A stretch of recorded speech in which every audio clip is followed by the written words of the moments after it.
Umar ibn al-Khattab radiallahu anhu. Can anyone tell me how he passed away? He was stabbed while he was leading the prayer. Alright, he was stabbed while he was leading the prayer. The narration goes on to tell us that Umar radiallahu anhu has this big open wound. He had literally a hole in his stomach. And he's lying there and he's bleeding out and he's fading in and out of consciousness. And then while he's in that state and in that condition, he hears the call, the adhan for prayer. And he starts getting up. Everyone around him is like, oh, wait a second, where do you think you're going? He says, I have to go pray the adhan.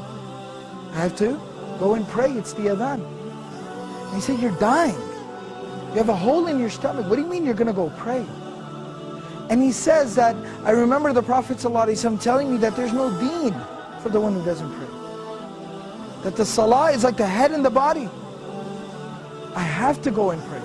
This was the commitment that these people had to prayer. As long as I'm alive, salah is something I do. That's the commitment, the connection that they had with prayer. So this is from Surah Maryam, Surah number 19, ayah number 31. My Lord has firmly commanded me to pray and to give charity or to purify myself as long as I am alive. Ma dumtu hayyan, as long as I remain alive. This is a statement of Isa alayhi salam. This is a very powerful reminder about our approach to prayer and how we approach prayer and how we perceive and think and how we implement prayer in our lives. You see, we're supposed to pray, it's saying, as long as I am alive. Till my last breath, I am committed to salah, to prayer. Now what does that exactly mean? It means no matter what comes up, prayer is something that I will hold on to till my last breath. I will concern myself with till death. And the Prophet ﷺ demonstrated this. He lived this. Now this isn't just theory, this isn't something just fancy to say. It's not just a fancy slogan. The Prophet ﷺ lived it. You know, about a week before the passing of the Prophet ﷺ, he fell very ill. He became ill. And the Prophet ﷺ was incapable of standing up and even walking on his own very soon after.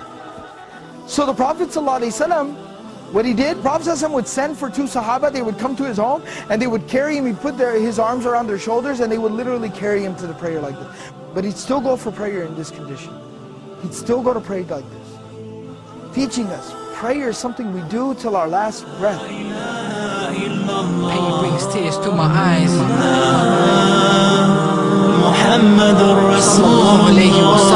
This is at first, but we really didn't know. High, can we go, but why go this low? First thought on my mind that this was a show, but all we do is hope, but we really didn't know. There's so much pain on the roads, and I can't take the pain, and the pain just slows. Listen to the scream, and the pain just shows, and the blood on the clothes, and the dead are in rows. So what we gonna say to the one we gotta face? Ungrateful to the max, and a big disgrace. Have it easy in the world, but we never embrace. So they don't have a case, and it's swollen in a place. And Allah is my Lord, and He is the great, the one who gave my life to my family and mates. I'm standing in my prayer, now the road seems to stray, and I'm opening my eyes, not waiting till it's late.